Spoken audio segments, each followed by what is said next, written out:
Today we're talking about Elden Ring Shadow of the Colossus. Wait a minute, that's not right. Today we're talking about Elden Ring Shadow of the Tomb Raider. Welcome to Triple Click, where we bring the games to you. I'm just kidding. We are, of course, today talking about the new Elden Ring DLC, which is called Shadow of the... something? I'm Jason Schreier. I'm Kirk Hamilton. And I'm Maddy Myers. Hello. Hey. Welcome back. Hello. It's Hope us. you guys are having an excellent summer. Honestly, I am. Just playing more Elden Ring. The real thick of it. I mean, Elden Ring is a good way to spend the summer. And you know what else is a good way to spend the summer is listening to Triple Click. So thank you out there for helping us make this show possible, because, of course, we cannot do it without you. Literally, we cannot do it without the listeners who subscribe, become Maximum Fun members, and make this show possible, because we don't have ads. We don't get money except from all of you fine folks. So it's true. If you go to MaximumFun.org/join, you can become a member. You can help us make this show and also get access to our monthly bonus episodes, including a huge backlog and one we just aired about the Double Fine documentary, Psych Odyssey. That was a good one. So good. And more every single month. The app was good, but mostly the documentary was good. Yeah, well, the bonus episode was pretty good too. And every month we put out a new one, and you should go join so you can get access to all that cool stuff. All right, on with the show. No, not on with the show. One other thing.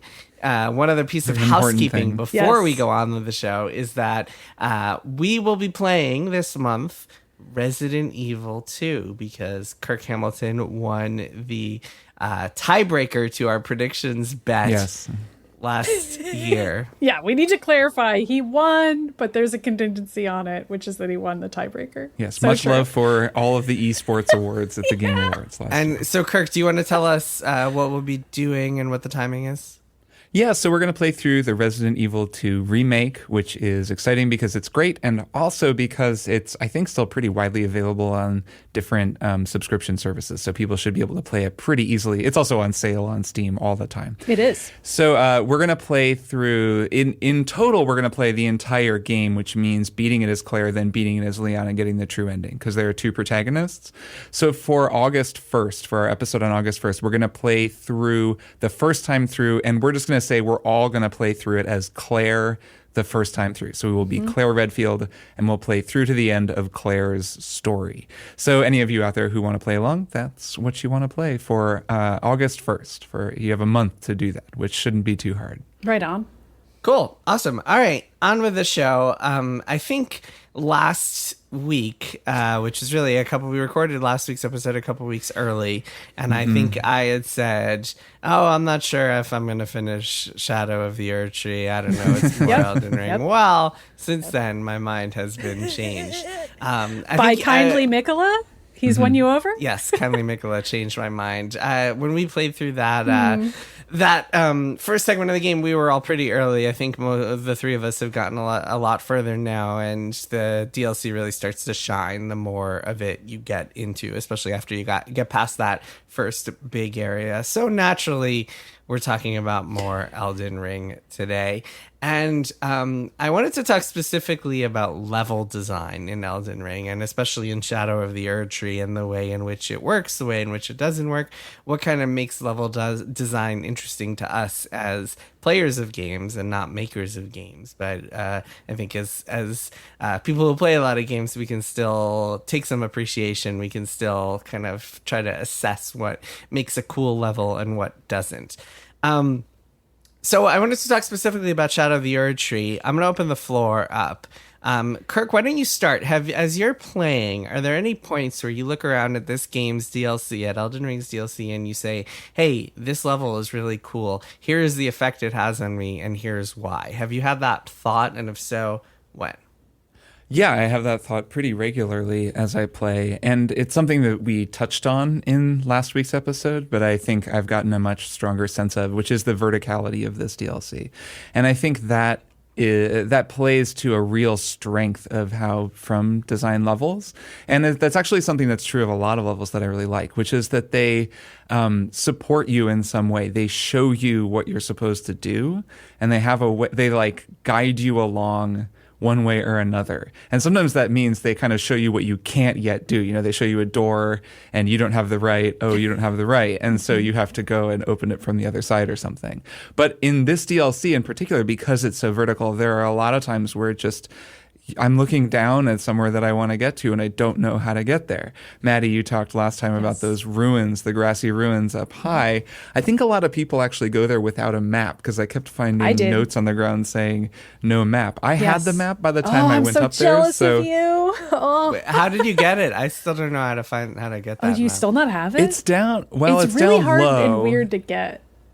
So I think it's only weird. It was anyway. I got there in a kind of roundabout way. Like Same. I went through the Shadow Keep and like around the back. I think is how I wound up there, or I went underground. I went a different way. all matter. of this that we're saying right now actually underlines the broader point I was going to make before I toss it back to the two of you, and that is that the map in this DLC is not actually that helpful. True. Because it's so vertical. There are a lot of times where you're kind of just in the middle of a, you know, like hill or something. Like if you look at the map, it just doesn't really tell you anything because you're underground or you're 3 layers below whatever the map is showing, since the map is a top-down view.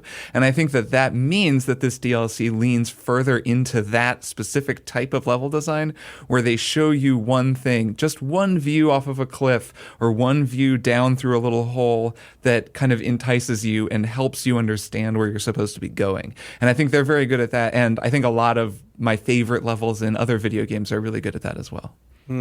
Yeah, I think there are two ways of looking at level design in this. One is the big picture, kind of the macro level design, which was what you're describing when you talk about these big sprawling areas and how they're connected on the map. And then the other is kind of on a micro level. And I've had many thoughts about the macro, and I've had many thoughts about the micro, and I think they're worth getting into a little bit. But on the macro, yeah, I think there are a bunch of different places where you can kind of like look down off a cliff and you see like something in the distance that is like clearly somewhere you'll be going. Maybe you'll see early in the game, I think you can see one of the torch monsters like way in the distance down below you, like hundreds of feet below you, and you're kind of like, whoa, how am I going to get to that thing? What kind of secret elevator am I going to find that'll transport me down there? What kind of coffin is gonna teleport me there? Maddy, what about you? Have you had any thoughts, either macro or micro, about the level design as you're playing this game? Oh yeah, constantly. I still have struggled a lot with the verticality. I mentioned this last week, and I still think it is a difficulty that can be fun and also just straight up like, I don't know where I am in the game, but I've embraced this aspect of the DLC because I really like exploring in FromSoft games. That's like the thing that I enjoy about them, probably more than any other gameplay activity, is simply exploring and discovering where you are. And that is essentially what we're talking about here when we talk about level design and like what the game is subtly or not so subtly encouraging you to do or showing you that you can't yet do. And we've already mentioned Shadowkeep, but it's hard not to just want to have the whole episode be about the Shadowkeep because it's such a fascinating place. And there's so many times where I've left it and been like, okay, like it's not that I thought I saw everything. I just was like, you know what? I saw a lot of it and I'm going to go explore something else. And then I would come back and be like, there's a whole other wing of this castle that I had no idea was there, with like 2 elevators that go to completely other places that I didn't even know I could get to. Even if I could see them, I was just like, I don't know if I can go there. I have no idea. And then you end up there and you're like, oh, this is like a whole other world. There's more items here. There's a boss here. There's all kinds of stuff here. And I don't play that many other games that do this, but I also have been thinking a lot about the fact, I'm sorry to mention Dark Souls 1, but I have been thinking a lot about the last time I played Dark Souls 1. I was in Sen's Fortress, and Sen's Fortress is a very similar sensation of realizing how big it is and how exciting and magical it feels, and just like turning a corner and finding, like in that game it's the little campfires as opposed to sites of grace, and just being like, oh my god, I didn't even expect this to be here, but thank god. Like that sensation of like not even like at a certain point you're not even looking anymore, you're just like, I'm just out here exploring, and then you find something that you're like, oh wow, I didn't know there was an elevator here. Like it's a pretty wacky way to design a level. I think that what makes the Shadow Keep so distinct and so cool is that it's kind of a nexus between a lot of different areas. So maybe it is both a micro dose of FromSoft level design in that it is just a legacy dungeon. It is a keep. It's a castle that you climb gradually to the top of it.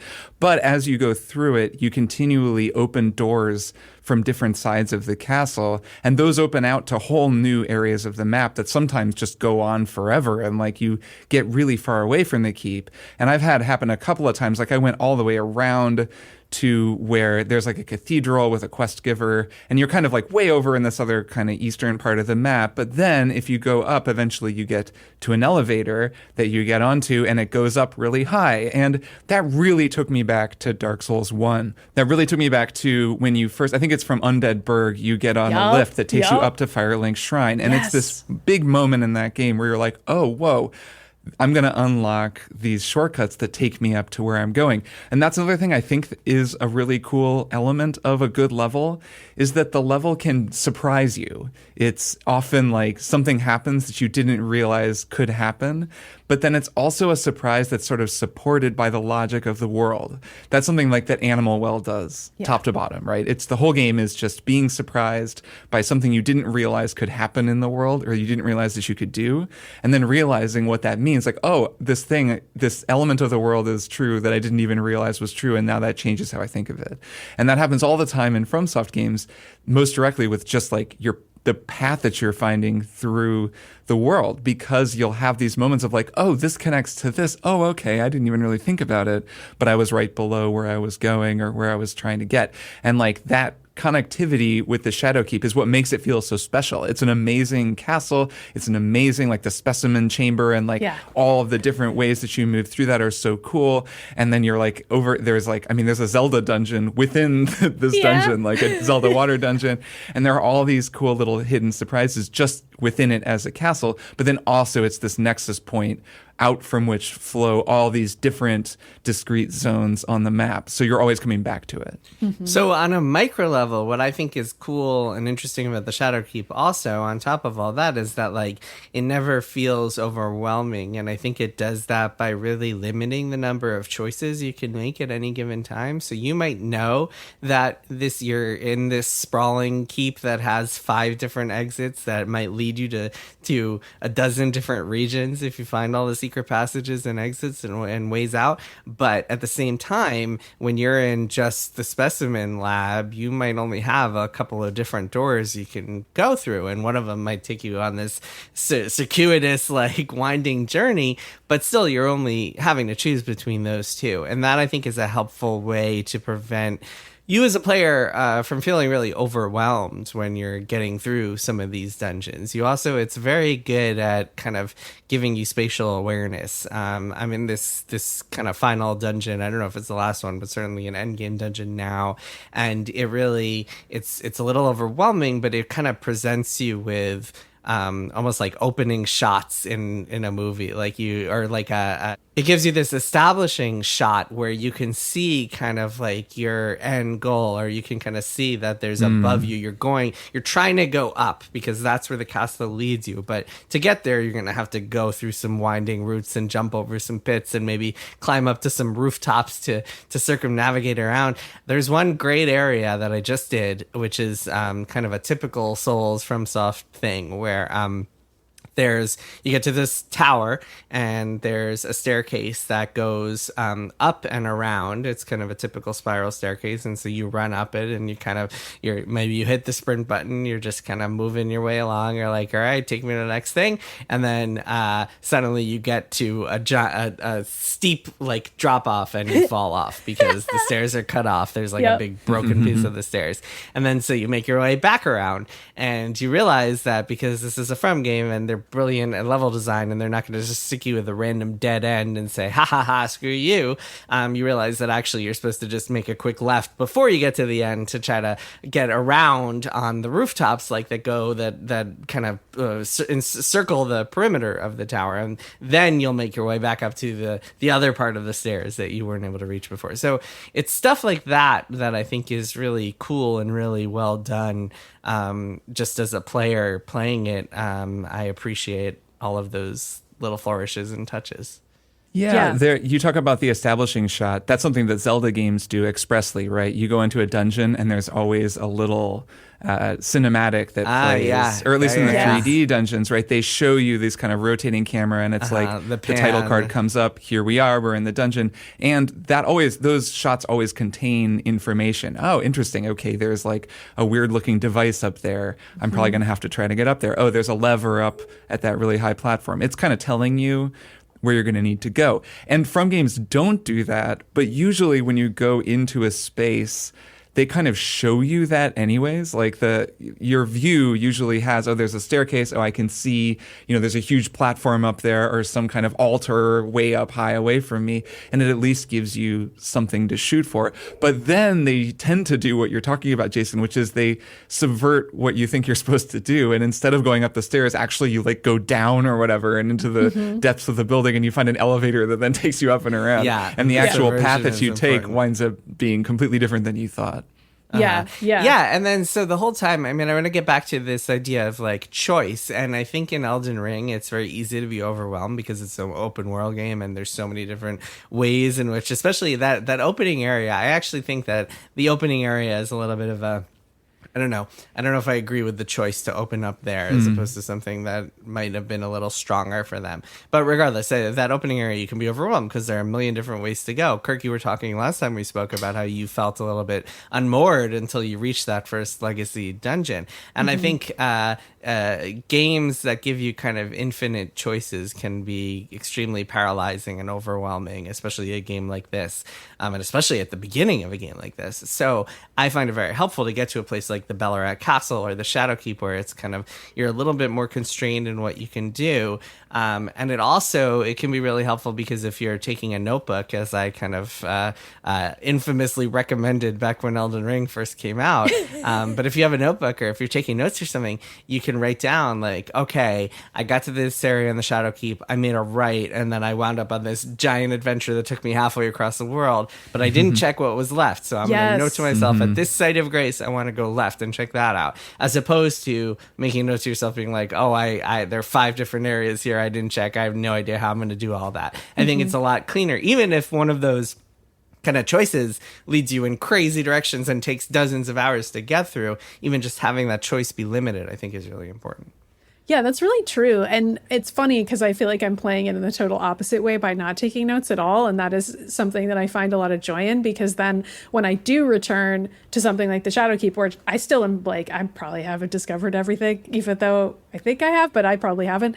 I then am pleasantly surprised to remember, like, oh, right, I never did go left here. I went right. And then I did all that other stuff. And I like took the elevator or ended up in that huge other beautiful field with all the flowers or whatever it may be. And I didn't go to this other direction. And that sensation, I'm such a cliche. It reminds me of Metroid games. It's like I'm going back to a place that you were before and then being like, wait a second, I actually have access to this other thing. And I didn't realize that was there before, but it turns out I can go that way. And then also when you get there, it's way bigger than you thought, or there's all these other new enemy types or whatever it may be, or just a whole other area that you had no idea existed. And that sense of surprise and delight, I don't know, it's the best. It's so great. I will say though, since we've been talking a lot of praise, I also think that something that I've had to force myself to remember again is that anytime I do feel stuck, I'm usually just missing something that turns out to be obvious later. Like there was a moment for me in the specimen. There's like a million levels that you're going up. And there's like this one key moment where you need to pull a lever. I don't know if this happens to you too, but sometimes I just literally don't see those levers. I don't know why, but just I'll be like walking around a room and I'll just be like, there's nothing here. This is an empty room. If only you had Samus's visor to show you I need detective mode. And like I specifically, like those are the few times when I have used a guide where I'm like, I know that there is something in this specific place. I've defeated all the enemies. I don't know what I'm supposed to do next. And in Maddy Myers' case, it is a lever that I did not see because it was just a little weird tiny stick that was like in a corner or something. And I'm like, oh, okay, that did everything. That did everything I needed it to do. This happened to me too. There's clearly this mountain and there's a dragon on it because like I'm finding all of these narrative hints about this dragon on this mountain, and I really want to get to the mountain, and I can see it from every vista. I'm trying to figure out how to get to it. There is like a dungeon that leads to it. I had done the entire dungeon and beaten the boss, and then you beat the boss and there's a warp back to the door, you know, the little glowing things that appear when you beat the boss. Yeah, you're not supposed to take that. And I didn't realize that right next to that, there's a door that you're supposed to open that like takes you out to this whole new area. And it's the only way to get there. So I would not have gone back there I probably would have eventually, but it would have taken me a long time to go try that. Yeah. Yeah, it's because it's like, I think they actually just shouldn't have put that warp thing there. Yeah, I agree. And just left the door, and then you would have opened the door and like found this huge area that I've now found. So anyways, there are definitely, there are things like that. And I don't know, like that's actually a good example of some of the challenges of level design and some of the tensions that can arise where you give players two choices. Like right there, I had two choices without realizing it. I had the door and I had the warp point. And because I was so familiar with the warp point, I took the warp point because I was like, okay, I beat the dungeon, I go back. Like they don't show you that. Usually that's what it means. Right. In the language of this game, they don't show you that unless you're done. But in this case, you're not done. So it was like they broke their own rules and there was a door I was supposed to open. Not to like harp on that one example or whatever. They're just messing with you. No, well, okay. So that speaks to the other part of the choices. I think that for having a limited number of choices to work, they both have to be satisfying in some way. And if you get to an area and it's kind of like giving you that kind of false choice or a choice that makes you feel deceived because you're used to, as you said, Kirk, the language of this game being that a warp point to the return means that you're done there. But also there's another choice that maybe you don't even realize. I mean, that can make you feel like it's bad level design as a player. That can make you feel really deceived and annoyed and frustrated with the game, and not the good kind of frustration, not the tension kind of frustration.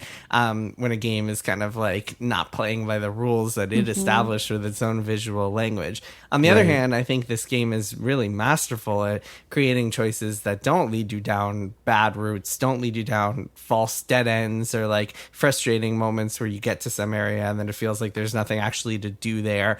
Almost always when you're making choices about which door to go in or which route to follow, they're both going to lead to interesting things. Maybe not the most rewarding or challenging things, but always interesting in some way or another.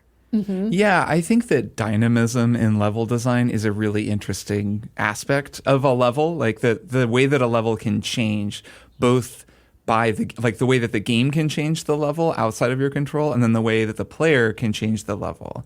And then the player changing the level can look like a few different things, right? In a Dark Souls game, it means we actually go and open a door, and that lets us access somewhere new. And a lot of times that's all you do, especially in older Souls games. But then one door can make such a huge difference in the way that you play and the way that you feel when you play, because you're like, oh, well, now I can get right back to the site of grace. I don't have to feel so stressed out. Or like you kick a ladder down isn't infamous. Right, I'm just going to go screw around. I can die. It doesn't really matter. And then occasionally, actually, in Shadow of the Erdtree, like there is a full-on Zelda drain the water out of the dungeon moment. There is, yeah. And that like fundamentally changes an entire wing of the dungeon so that now there are new areas that you can access, which isn't usually what Elden Ring does. It was kind of refreshing to see that here because it doesn't usually happen. So it was a notable change.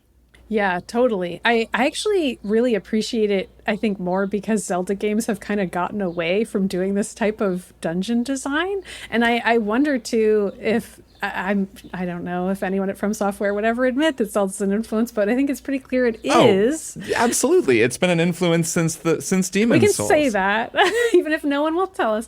And just having that sensation of, okay, I've gotten to know this entire room that I'm in, even if it's like a huge room or a huge warehouse, it has a ton of enemies in it, but I really know it like the back of my hand. And then I pull one lever and every single thing about it completely changes. But my previous knowledge of how that room worked is now also paying off in a different way that I didn't expect it to, because I didn't know what the lever pulling thing would achieve necessarily. And in a From game, it might not even achieve what you would think it would do. It might move some other thing, but it will still be like all of your previous knowledge is now actually also helpful. Feels like such a Zelda brain itch being scratched that it's so pleasing to me. And it does truly feel like them picking up a baton. It's not to say, I mean, we love Breath of the Wild and Tears of the Kingdom, but like those games are doing something so different now than like the quote unquote classic Zelda dungeon. But you're right, Shadowkeep really does feel like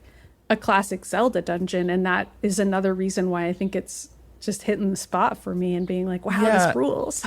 And getting back to something Jason was saying a little while ago, what it does really well is when it unlocks new knowledge, when the world changes, it does it in a controlled way where, for example, when you drain the water out of a level, you now know that level because you just went through it. And so like the change is something that you can really understand, as opposed to when the game is a little bit more open-ended and then maybe a little bit more overwhelming. And that's a little similar to how it feels at the beginning of Elden Ring and then at the beginning of Shadow of the Erdtree, where you're like, what am I supposed to do? Yeah. It's kind of open. Where do I go? And then once you kind of start being like, okay, cool, there's this castle here, there's this castle here, there's a tomb here. All right, I've kind of like found these things that I can dig into, and I've like limited the possibilities in front of me in each of these areas, and that makes it easier to kind of dig in. And then, of course, another pivotal part of the level design in these games and all of From Software's games is the notes that players leave behind, which are another kind of brilliant Thank God for them. They're so great.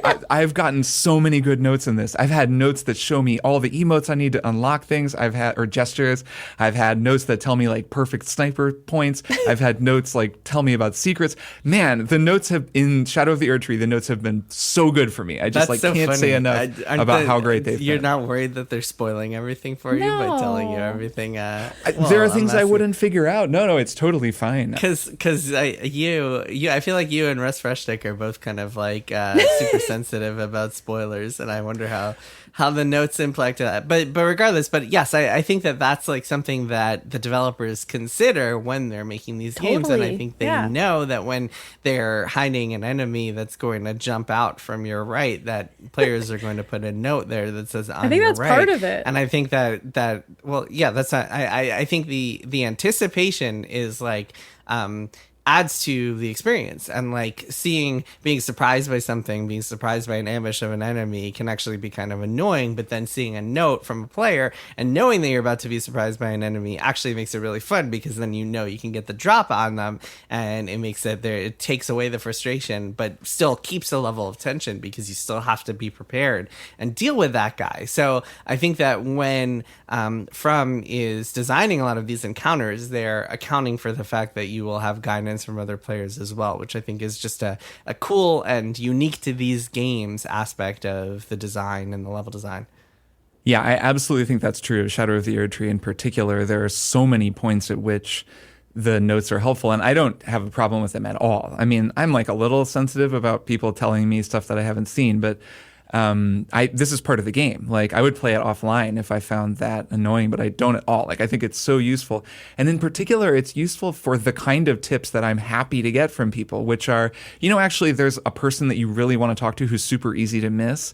So go south before you go north. That was a tip someone just gave me. And I was like, oh, well, I don't know if I need tips. They're like, well, just trust me. You want to see it. But then when I was playing the game, there were like 15 notes in front of the north path being like, first friend, so try south or something. Like, they were all notes saying the same thing. And when there are a bunch of notes like that, I know that I can trust them, and I just go, and I am always happy that I go, precious item ahead, and I go and find whatever it is that I'm looking for. Right. So yeah, I love the notes. I think they're an integral part of the design, and particularly the level design of this game. So this leads into one of the complaints that I have about this game, and to a lesser extent Elden Ring as a whole, but especially Shadow of the Erdtree, which is that the quest design does not seem to have nearly the kind of care for the players or respect for the players as the level design does. Whereas there's too much respect for the player. Well, I mean, I think in levels they respect that, like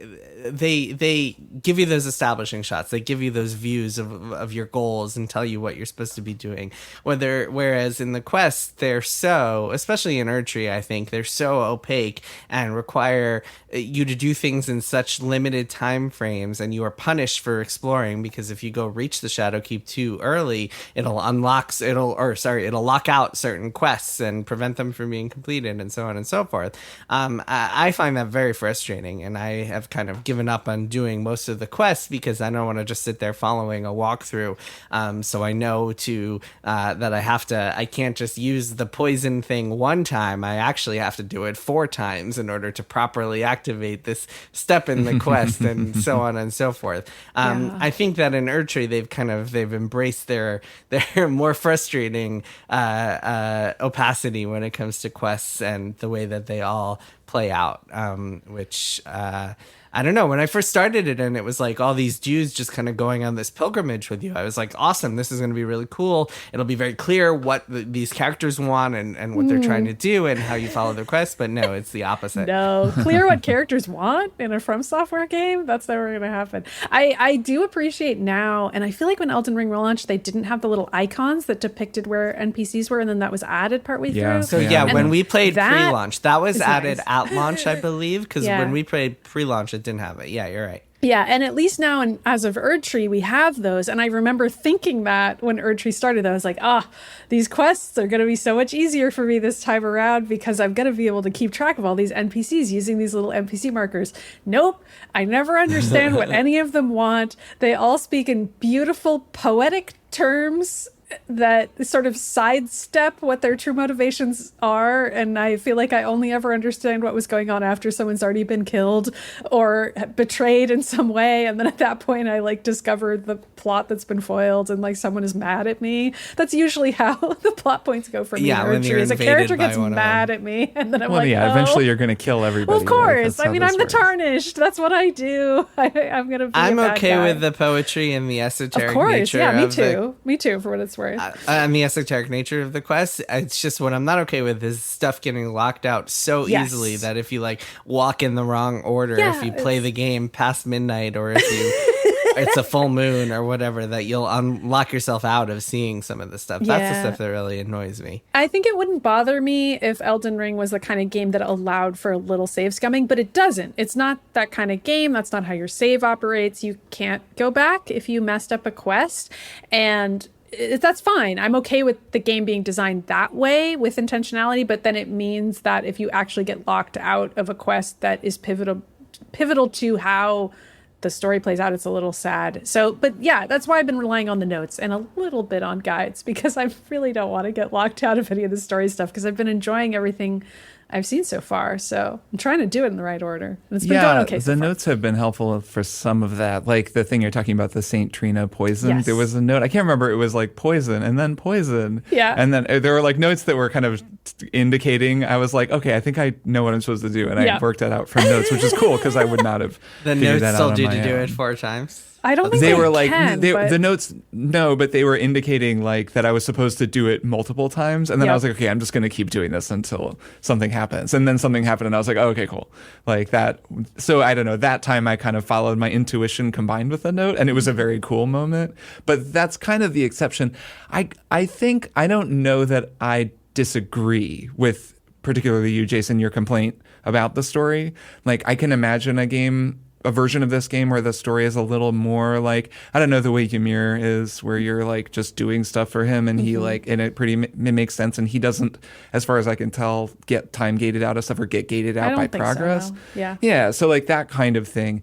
But to imagine a defense here, to kind of steel man the way they're designing this game, I think there are quests like Ymir that are meant to just be static and give you things to do and lead you to certain areas of the map, and that they're kind of maybe trying to tell us how we're supposed to engage with the story, which is you're not going to get it all the first time. You kind of have to let it just pass you by. You're just kind of an ember floating along with all these other people, and it all just sort of moves along. And it's like not a huge deal if you miss some things, which is true. Like maybe you miss out on some item or like some couple lines of dialogue or something. But if you miss one or two people, or they kind of go and they attack you later and you don't really know why, like, I don't know, that happened to me the first time through Bloodborne. That kind of happens to me the first time through a lot of these games.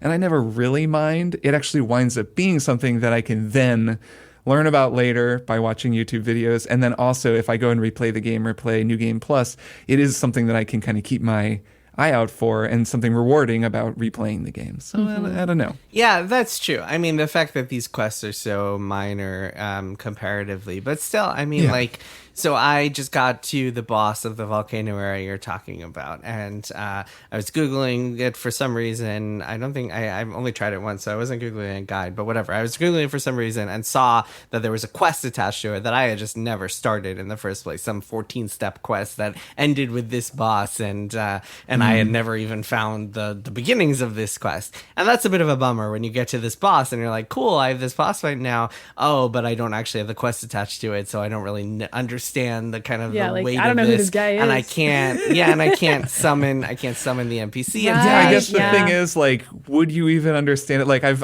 played out enough of these quests that by the end I'm still kind of like, I don't really know what's going on. Yeah, well, with the Saint Trina, even the Ymir quest, I thought that was badass. That playing through that whole thing was awesome, and that's very easy to understand, like his motivations and what happened to him. And I love whenever there's an NPC where the dialogue option is ask about the nature of things or something like that, well, which you can do. Sometimes you just want to know about the nature of things. It's always a good sign. There's the Saint Trina quest. I mean, it's a little bit out there, but I think I understand the basics of like Michaela and like Saint Trina and and their kind of the relationship there. And there is some stuff that I think you can kind of grasp without having to watch the 30-minute video. I'm sure a lot of it will all piece together in my head later on when I watch the video. But so I do think that like I feel like I missed out on something just by not finding that quest or unlocking that quest. Then again, I mean, the flip side of this is that this game is a masterpiece, and I probably want to restart the whole all of Elden Ring and try to get all the quests again in the future. And this time you'll know to look for that other quest, and that's part of your experience. And arguably is part of the design of quests in the game is that you won't discover them all the first time, and the next time you'll be like, who was that boss? And who was that person that was talking about them? And can I track down that NPC and talk to them multiple times and figure out what their connection was? Because usually NPCs are related to either dungeons or bosses, and there's some type of story that connects to an environmental piece of the world. And just kind of knowing that about each NPC helps, because you're like, okay, this person will probably help me later, and then I will inevitably have to kill them because this is a From Software game. Because this is Elden Ring and I kill everybody. Some of them become your allies. I think that's a good way to think about it. That there are mechanics in this game designed in like around New Game Plus and around replaying. Like the game has scaffolding built up to allow it to be replayed multiple times. Yeah. So it tracks that there are also narrative scaffolds in place to reinforce multiple playthroughs so you can see more and more things. And even if you do miss something kind of bigger, like maybe that dragon quest or something, you do pick up a few things your first time through and get to see a few of the storylines through. And so it gives you some, and it keeps some, it holds some back, and then you have a reason to kind of chase that the next time through. I've talked myself into it. I think that it's fine. I think it works fine. I have too. I was also thinking, if we want to change gears slightly, I feel like we can't talk about level design without talking a little bit about comedic level design, because I mean, it's a From Software game and there's so much of that, and that is another thing that I take a lot of joy in, because I'm very much willing to laugh at myself. And there are also times where I just fully engage in it, where I'll like read a message that's like, trap ahead, wary of above, be careful, think carefully. And I'm just like, that's fine. I'm just going to die. I'm just going to run in and see what happens. I just want to know what's going to happen. And then usually the result is very funny. You are the coyote chasing the roadrunner endlessly. I am sometimes. And then other times I'm like, okay, look carefully ahead, or whatever the message says, and then I do look carefully ahead, and I'm like, I don't know. I have no idea. But now I at least know that something will happen. And then that is just like the setup for whatever the punchline will be. And then I'll be like, I see now. That was what that was supposed to be. That, and also if I'm like walking into a really dark place and I see like a shiny item, but it's like a little too far away, I'm like, this isn't going to go well for me. I'm just going to go for the item. But I do know that it's not going to go well for me. I'm not sure why. And then the few times that it's fine, you're like, oh, that's interesting. This room is just empty except for an item. That's funny. It's trying to like, it's messing with you, and it's actually good. It's really good. I think we talked about this some when we just talked about From games in general and like the comedy of From games, because like they have a language that you learn and then they subvert your expectations in order to fuck with you. And I mean, there's also just the comedy of like bloodstains tend to be very funny. Yes, especially the horse bloodstains where you just get to watch someone totally leap off of a cliff and die. One thing I've noticed in this DLC is so the old jokes are still around, try finger, butthole, etc. But the new one that made me laugh the first time I saw it is, I want to go home, and then edge. Yes, that is a new edging one. is definitely the new joke that people have found. And I feel like butthole is now a little bit passé. Well, when you get to there are a couple of areas in the DLC where there are so many fingers that everybody it'll be like is if I only had a hole. That's pretty good. Yes, those are pretty funny, but I do think the edging thing is a brand it seems new to me. It feels like they actually found a new joke amid the combination. Realized could be innuendo, and somehow none of us ever thought of that before. Yep. To go back to the bloodstains, though, they are so hilarious. I recently saw a bloodstain that was like by a crevasse that I was like, I don't know if I can jump into this or not. Let me click on this bloodstain and see what happens. And I just watched the person jump, and then they were completely safe and standing next to a bridge that they could have walked over, and like stood by the bridge and then intentionally jumped off the cliff. And I laughed so hard. I was like, why did you do this? Like, what am I watching here? It's like perfect. watching like Johnny Knoxville or something, where I'm just like, I don't know this person. I will never know them. I will never understand their mind. Like, they jumped into a place that didn't look safe, and then they stood there and they could have taken a bridge, and then they were like, you know what? That went well. Maybe I'm going to keep trying it. It's like the mystery of other people. I feel like the bloodstains are often the mystery of other people. Yeah, I found a room also that there were bloodstains everywhere and there were no enemies. Yeah. And I'm still not sure why. And there was a note, and it was something like, no enemies ahead, and yet bloodstains or something. And I was like, what is that about? And I think I still don't know why that is or how all those people died. Maybe, I mean, it could be the world changes or there's an enemy that I haven't unlocked. There's probably an invader that only spawns after a certain story event. Well, I was gonna say you have to bring in Natasha Lyonne from Poker Face to come. Right. Yeah. We need to decode what really happened here. Right. To sort the truth from the bullshit. She'll see it all. All right. Well, on that note, we're gonna go edge for a bit, and then we'll be back with one more thing. The following is a promo for Beef and Dairy Network podcast. Hello, please, you have to help me. I was kidnapped and bundled into the back of a van. I was taken to the docks and beaten with chains and tied up inside a shipping container. And then I was forced to listen to episode after episode of a podcast called Beef and Dairy Network. And I absolutely loved every second of it. Please, you have to tell me where I can listen to more episodes. The Beef and Dairy Network podcast is a multi-award-winning comedy podcast, and you can find it at MaximumFun.org or wherever you get your podcasts. Somewhere in an alternate universe where Hollywood is smarter. And the Emmy nominees for Outstanding Comedy Series are Jetpackula, Airport Marriott, Thruple, Dear America, We've Seen You Naked, and Allah in the Family. In our stupid universe, you can't see any of these shows, but you can listen to them on Dead Pilot Society, the podcast that brings you hilarious comedy pilots that the networks and streamers bought but never made. Journey to the alternate television universe of Dead Pilot Society on MaximumFun.org. And we are back. Kirk, Maddy, it's time for one more thing. Kirk, kick us off.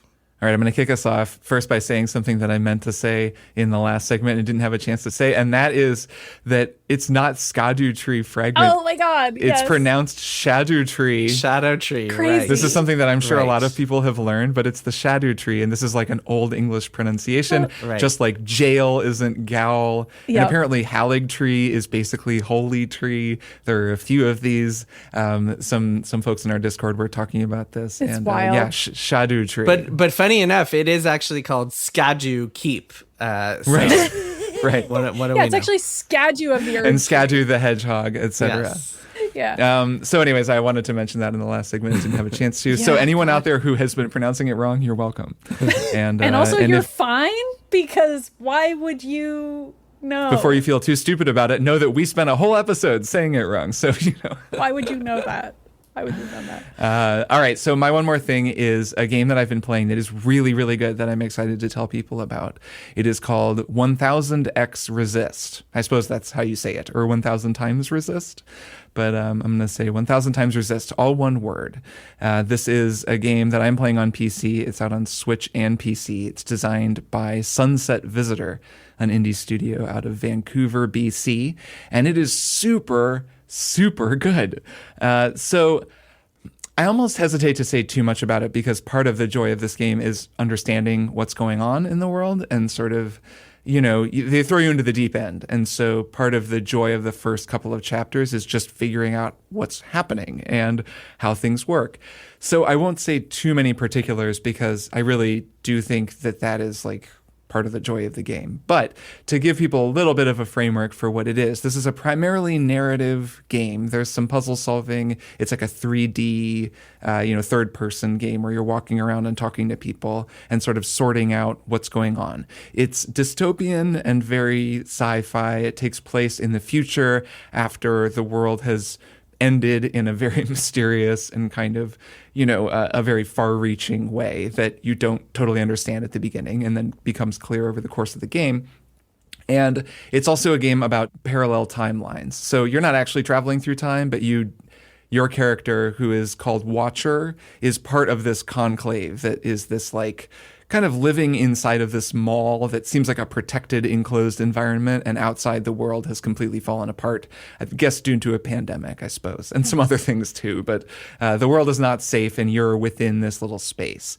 And everyone around you looks the same as you. So there's kind of like a clone. You're a clone, and there's like the All Mother, and everyone has these different roles. Like you start to figure it out pretty quickly. There's Watcher, and there's Fixer, and there's various different names, and each role is staffed by an identical looking person who wears a different outfit.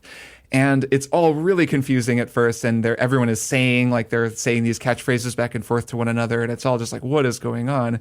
And then you go into this virtual reality experience. It's called, I think, communing, where you're like communing with All Mother, and you go back in time, and it starts to be a story about the woman you were all cloned from, and the story of how the world ended and what led things to be the way that they are now. So who are you? Who do you come from? What does it mean that you're all different aspects of the same person?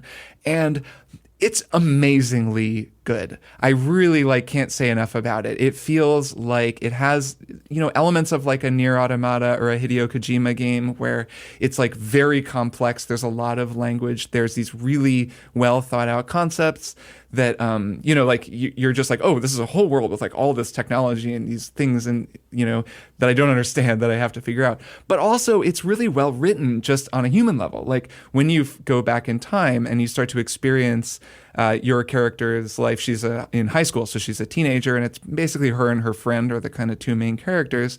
They're just people, and it winds up kind of having a lot of elements of just the immigrant experience and of the life of like the children of Hong Kong protesters who moved to Canada and left Hong Kong behind, and like what it means for your life to change and then to have kids in Canada and like to try to assimilate into Canadian culture and all of that is there, but it's not it's not the entirety of the story. Like also the sci-fi story and the like kind of high concept part is a big part of the story as well. So I think that it actually, at least for me right now, I'm maybe halfway through the game, those parts of the story are connecting with the high concept tech stuff in a way that I find actually more effective and more obviously readable than a Kojima game or a Yoko Taro game like Nier Automata. Like I'm finding it actually like pretty legible, emotionally legible. And I think the writing is really good and the performances are good. And it's just like really narratively ambitious. This game got nominated for a ton of awards, like the Nuevo Award and all this stuff. Like people who are really following indie games and game design have known about it, I think, for a little while. It was pretty new to me. Chris Plant actually, he like DM'd me and was like, dude, you have to play this game. And I was like, okay. And I played it and he was right on. It was a great recommendation. So thanks to him for that. So I am paying it forward and making this recommendation for anyone who likes that kind of thing, like really ambitious, well-written narrative games. 1000X Resist, amazing game. Really like one of the biggest and best surprises that I've had in a little while. Cool. Awesome. Sounds really cool. It does. It's really cool. Maddie, what's your one more thing?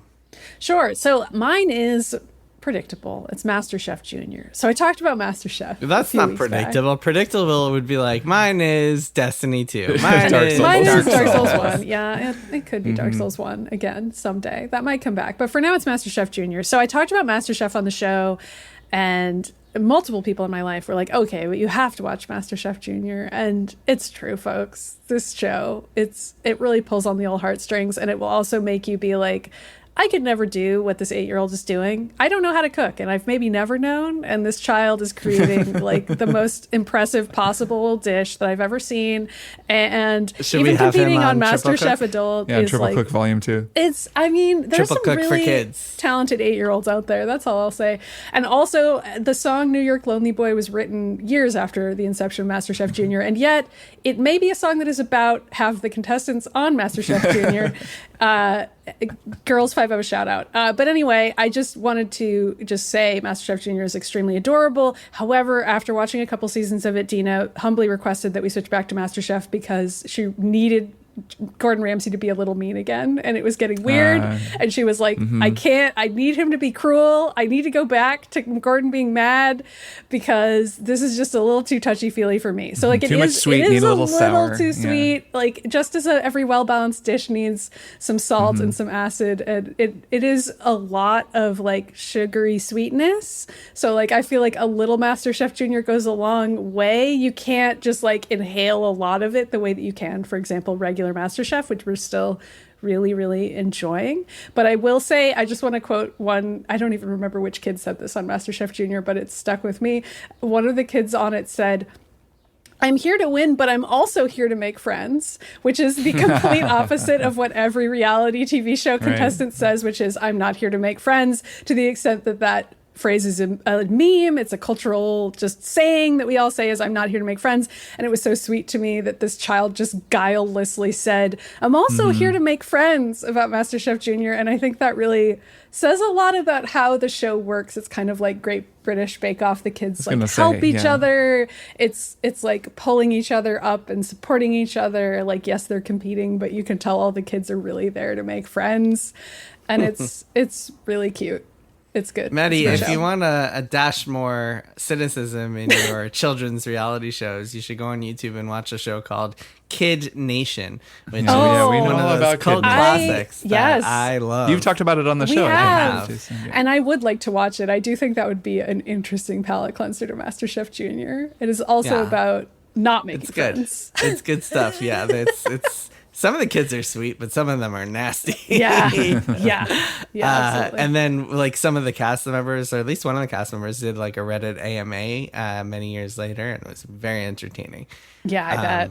Nice. Yeah. Cool. My one more thing is a book that I just binged because it was really, really good. It's called Real Americans by Rachel Khong. and it's a book it's kind of about 3 generations of a family, but it starts off with this woman named Lily who is living in New York in 1999 or so, and she is broke, has a pretty bad job, and winds up meeting this guy who is incredibly rich, like can just drop everything and take a private jet to Paris that night, rich. And they wind up having this relationship, and it leads to some interesting tensions because she's like this daughter of Chinese immigrants, and he is this scion of this massive, wealthy family that summers on in the Hamptons, and that sort of thing. And that the story kind of unfolds from there. There's a whole bunch of stuff about that. And then we meet 15 years or 16 years in the future, we meet a kid named Nick who lives with his mother, Lily, and doesn't know anything about his dad, and sets off on a quest to figure out who his dad is and why he's not around anymore. And the saga unfolds from there, gets into some really interesting questions about fate and destiny and the immigrant experience, and whether our paths are kind of who chooses the paths that we're on and what that looks like. And I don't want to spoil all of the interesting revelations that happen, but it's really, really good and really entertaining and very fun to read as a study of relationships, and also as just a story. It's got a story that just keeps moving and is really interesting, and has a lot of fun moments. Very well written, very fun to read. I just really enjoyed it, so I highly recommend this book, Real Americans by Rachel Khong. I don't want to say anything else about it because I think it's just worth reading and discovering the plot revelations that unfold. But there is a secret, or well, more than one secret. There are some secrets behind this family and the way that their path unfolds, and the way that it's a lot of the story is about people keeping secrets from each other, generational trauma, generational secret keeping, parents thinking they know what's best for their children, and so on and so forth. It's good stuff. It sounds great. Yeah, it sounds Have cool. you read that book, Middlesex? It sounds a little like the same idea. Oh, really? Jeffrey Eugenides? Oh, it's a sort of multi-generational story of immigrants in America. Yeah, I know as well. it. Yeah, it's a classic. Yeah, I'll have to read this. We should do another book club. I feel like we've all been reading a lot lately. I've definitely been reading a lot. And that was fun when we did Tomorrow, the Gabrielle Zevin. Yeah, we need another gamer book. Yeah, it doesn't even need to be a gamer book. If only there was a gamer book coming out in a few months that we could all read and talk about. Well, we'll definitely talk about that book, that's true. But I meant a novel. But Yeah, maybe another novel someday we'll too, also though. talk about your book for sure. Yeah. All right. On that note, it is time for us to Scadu tree on out of here. So, Kirk, Maddy. That was the correct pronunciation. Good job. Yep, it was perfect. And it's definitely what it means. See you both next week. See you next week. Bye. Triple Click is produced by Jason Schreier, Maddy Myers, and me, Kirk Hamilton. I edit and mix the show and also wrote our theme music. Our show art is by Tom DJ. Some of the games and products we talked about on this episode may have been sent to us for free for review consideration. You can find a link to our ethics policy in the show notes. Triple Click is a proud member of the Maximum Fun Podcast Network, and if you like our show, we hope you'll consider supporting us by becoming a member at MaximumFun.org/join. Find us on Twitter at TripleClickPod, send email to tripleclick@MaximumFun.org, and find a link to our Discord in the show notes. Thanks for listening. See you next time.